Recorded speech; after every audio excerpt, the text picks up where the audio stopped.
আসসালামু আলাইকুম viewers, welcome back to my channel Asma খালি কিচেন অ্যান্ড ব্লগ ভিডিওতে সবাইকে স্বাগতম। আশা করি সবাই ভালো আছেন, আমি আলহামদুলিল্লাহ। তো বিকালবেলা আমার ডেলি রুটিন ব্লগটি শুরু করেছি। আমি চলে গেছি আমার বান্ধবীর বাসা ছাদ বাগান দেখার জন্য।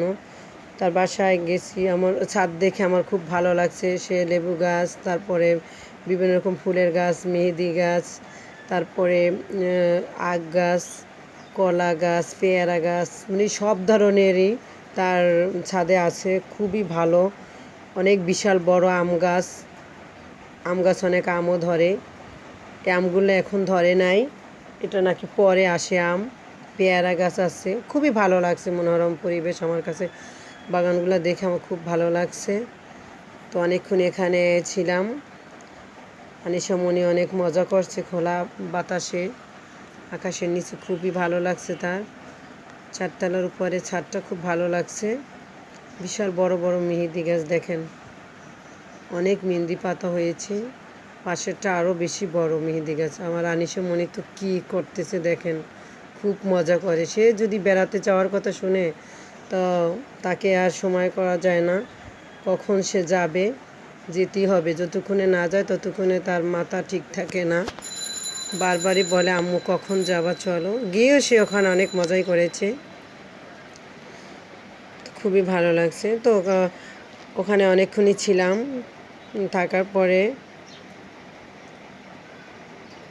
দেখেন কলা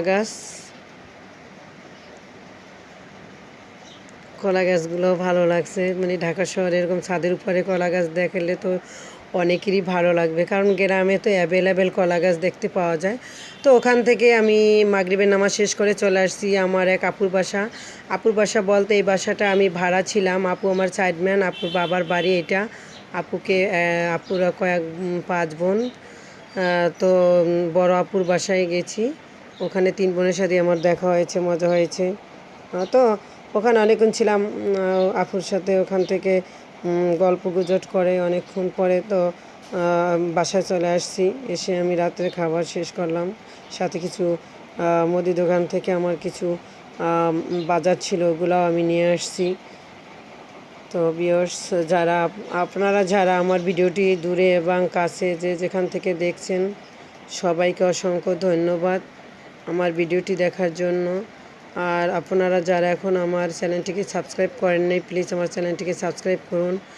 আর সাথেই থাকুন, দেখতে থাকুন নিত্য নতুন ভিডিও, যাতে আমি আপনাদেরকে নতুন নতুন ভিডিও দিতে পারি। তো পরের দিন সকালে উঠি আমি বারান্দায় চলে এসেছি। সকালে উঠে আমার বারান্দাটা না আসলে ভালো লাগে না, গাছে পানি দেওয়ার জন্য। গাছে পানি দিয়ে আসছি, তারপরে আমি ঘরটাকে ঝাড়ু দিয়ে নিচ্ছি। সকাল সকাল উঠে সব কাজকর্ম শেষ করলে আমার ভালো লাগে আর নিজেকেও ফ্রি মনে হয়। সারাদিন তো কাজই করি, তবুও সকাল থেকে কাজ শুরু করলে অনেকটা সময় কভার করা যায়। তো পেরেশানি কম পড়ে কাজে কর্মে। তো আপনাদেরকে অনুরোধ করছি, আপনারা এখনও যারা আমার চ্যানেলটিকে সাবস্ক্রাইব করেন নাই, প্লিজ আমার চ্যানেলটিকে সাবস্ক্রাইব করুন আর আমার পাশে থাকুন। আপনাদের ভালোবাসা আমি অনেক দূরে চলে এসেছি। তো আনিশামণির জন্য নুডলস পাকাবো। ও সকালে ভাত খেতে চায় না, মাঝে মাঝে 2-1 দিন খায়। তো ওকে আমার প্রায় সময় নাস্তা বানাই দিতে হয়। এক দিন এক আইটেম চেঞ্জ করে দিলেও একটু খায়, নাহলে খেতেই চায় না। ছোট মানুষ তো, যখন যা ভালো লাগে তাই খায়, এমনিতেই খেতে চায় না, অনেক বাহানা। তাও অনেক কষ্ট করে আনিশামণিকে খাওয়াচ্ছি, তো ওর জন্য আমি নুডলস পাকাই নিচ্ছি।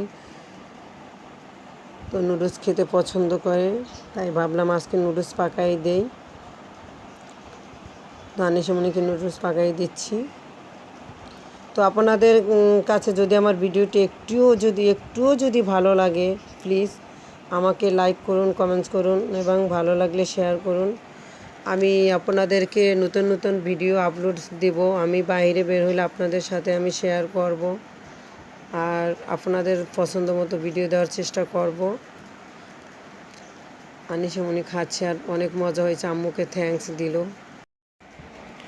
তো এতক্ষণ আমার ভিডিওটি দেখার জন্য সবাইকে অসংখ্য ধন্যবাদ। আনিশামণি পড়াশুনো করতেছে, দেখতেই পাচ্ছেন। তার সামনে পরীক্ষা 30 তারিখে। তো এতক্ষণ ধৈর্য সহকারে যারা আমার ভিডিওটি দেখেছেন, সবাইকে অসংখ্য